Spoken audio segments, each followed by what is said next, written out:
Chapter 5, Deception. The twins.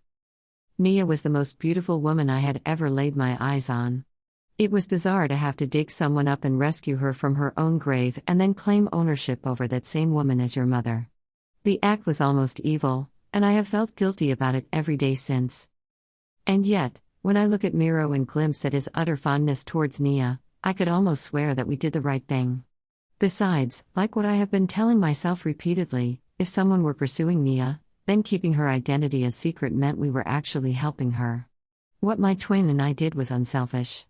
I had to keep telling myself that. Wild duck. That was excellent hunting, Nia said. Yes, Mama, I said slowly, tasting the feel of unfamiliar words in my mouth. Mama, Miro echoed. The woman sat beside us and wrapped her arms around us. Her touch felt warm but uncertain, and yet it was new to me, so I squirmed closer towards her, relishing in that sweet sensation of experiencing a mother's care. What did you say my name was? The woman asked. I shot a look at Miro. Nia, I said. Nia, she tested the name on her lips. It doesn't ring a bell at all. But well, at least I have my children, she said, pulling both of us closer to her, to remind me of who I am. Your mama, Miro said, his drool escaping the sides of his mouth. My eyes rounded. That was a complete sentence, Miro said, but it was not that which bothered me, but rather the affection I sensed coating his words. Sometimes he puzzles me. I wriggled away from the embrace and took the remaining duck's meat lying on the broad leaves. Here, Mama, I said. Eat so that you will heal faster. What I really meant was that if she were to eat more nutritious food, the chances of her memory returning would be higher. It shocked me when Nia opened her eyes right after I had revived her. When breath returned to her, the first thing she said was Kino, and then there was nothing more as her eyes fluttered and she lost consciousness. Miro and I had to dig and carry her from where she was buried. The next time she opened her eyes, she had no memories left. She could not even tell us her name. Miro and I were bent over her, waiting for her to wake up. When she did, she sat up immediately and winced as though she had a headache. What's wrong? I asked. She shook her head. I am not sure, she said. What's your? I asked. Your mama. Miro shouted, giggling. What? The woman asked. I glanced at Miro, wanting to know why he said that. I don't remember anything, the woman said. Who are you? She asked. Are you my children? Miro nodded vigorously, and I was caught up in his excitement. Yes, we are, I said, uncomfortable with the lie. The woman looked at Miro and me alternately as though trying to recall memories. Then she covered her face with her hands and sobbed.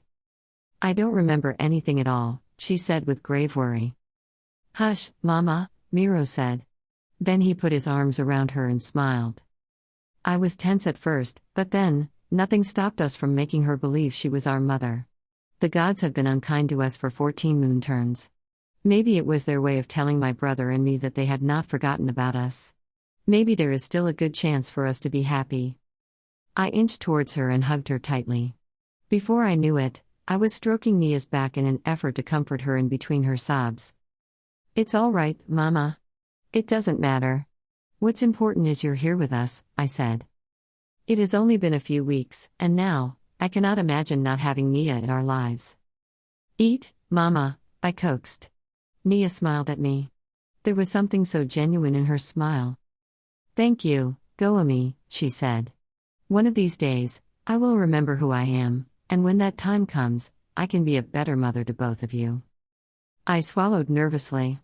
I wish she did not catch the twitch that my right eyelid involuntarily made as she said those words. I prayed that if her memory were to return, it would be a long time before it did. I wanted Nia with us. She was doing a lot of good to my twin. Ever since she arrived, I kept catching Miro uttering complete sentences. I hated to admit it, but lying about Nia's identity was the kind of wrong I would never regret. Miro tensed. He stood up, eyes wary towards the east. I rose slowly and strained my ears to listen for any sound. I grabbed Miro's hand and tried to soothe him. Sit back down, Miro. It's nothing. Probably some wild ducks again. Or rabbits. You like rabbits, don't you? It worked the way it always did. Miro grinned, But as he sat down, he squeezed himself towards Nia, who instinctively put her arms around him. "It's all right," she said as she raised her eyes towards me, asking what was wrong. "Miro doesn't like people," I said. "He thinks they're bad. He wasn't always like this, but..." "But what?" I stopped, processing the words that I would say before speaking. "We grew up." "And?" I shook my head, and pain tore at my chest because of the memories that immediately ran inside my head. I shook my head and swallowed. "We didn't have a good childhood." Nia paled.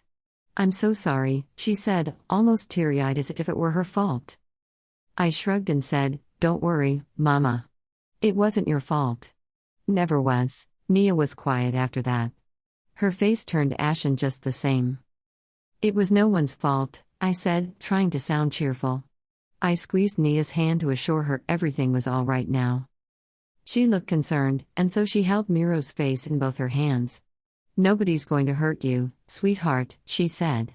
She stammered as though she remembered something. Or maybe saying the word sweetheart felt as odd to her as it sounded to my ears. I opened my mouth but shut it again before I could let the truth escape my mouth. While I felt guilty about lying, it felt good to have someone to talk to. I had to stretch the days at least that Nia could still be with us. For now, I will not tell Nia that we were not her family. Besides, I did not have the heart to take this moment away from Miro. In a few more weeks, maybe. We both deserved to have a mother, even if it were temporary. From the bushes, someone came out, and I gasped in surprise. It was an imp wearing armor. He froze when he saw Nia, and I did too because I did not know if he recognized Nia. The imp's eyebrows rose while, at the same time, his eyes squinted at Miro and me. "Who are you?" I asked. The imp laughed. "How rude for a young lady," he said. I blushed because I had forgotten my manners. "Forgive my daughter, brother," Nia said. "We are the Posps," I immediately added. Nia nodded. "We are the Posps, from the Loondu Mountains," I blurted out. Nia did not know anything about us, so she should stop doing the introductions. "Dear brother, I apologize for not introducing ourselves. This is my twin, Miro Passup," I paused. "And Nia Passup, our mother. And I am Goamit Passup." The imp touched his beard in deep thought before putting his right hand in front of him and bowing down gallantly. "I accept the apology. I am Ruby Dandy," he said. "I'm afraid that you are trespassing on my property." Nia's eyebrows shot up. "Your property? But the Empire does not allow ownership of the woods. It is for everyone to share." You are mistaken, my lady," he said in an agitated manner. "I have the proper titles to prove that this land is mine." "No," Nia insisted. "That is part of the Akean's doctrine, that no public property shall be bestowed upon citizens. It is for common enjoyment." By now, I was as surprised as Ruby the imp. Where was Nia getting all this information? Who was she? What did we not know about her? Apparently, a lot. The imp drew his sword and pointed it at Nia. "Leave my property, or else you will die," he said. I trembled in fear but put myself in front of Nia. "No. We'll leave." "Stop, please," I said in a panic. The imp laughed. "It's not hard to convince you when you're scared." Nia put her hands around me and shoved me sideways. I was caught off guard and fell. I watched as Nia took out a knife from her boots and, in one fluid motion, strangled the imp from behind, the pointed knife touching the imp's neck. He was struggling against Nia's tight hold. "Whore. Let go of me, freakin' whore." Nia pushed the imp away and kicked at his back. Then she fell on him, knees on his chest, and angrily, she said, "You will not threaten my family. You will do well to leave this place. No one owns the woods." I was awed. Nia could fight. I did not see that coming. She had the reflexes of a soldier, and yet, when she wanted to, she could be as regal as a princess. "Mama." Nia slowly rose, eyes still on Ruby the imp. "Let him go, Mama," I said softly. "Please let him go. He didn't mean to harm us." Nia's face reddened as though embarrassed. She looked at Miro, who seemed to be staring at the imp with hatred.